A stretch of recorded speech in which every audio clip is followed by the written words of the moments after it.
I'm going to show you here a second, our run out yard and why I really don't like it.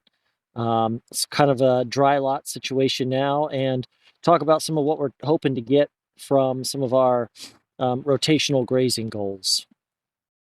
All right, so here's the dry lot we have right now. I ignore the mess over there outside the little fence. It's nothing fancy. It kind of butts up here to our barn with a couple bays for the animals to run into.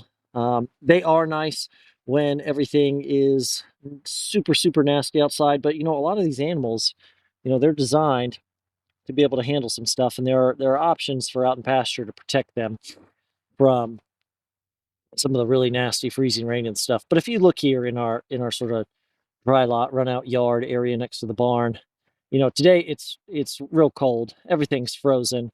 It doesn't look so bad, but the minute that this gets up, we get up to like a 35-degree day with this freeze thaw cycle. All of this just turns into a mud pit. 3 weeks ago we had a nice thick 2-3 inch layer of straw out here, and you can see that it has all just been turned back into mud with some of the freeze thaw cycles we've been having here in south central Pennsylvania. So, one of the goals we have with trying to get better at intensive grazing is to avoid having to put animals kind of in this situation. It's a pain in the butt to keep having to come out here and put bedding down, keep the mud down, and having everyone out on pasture with some good winter stockpile.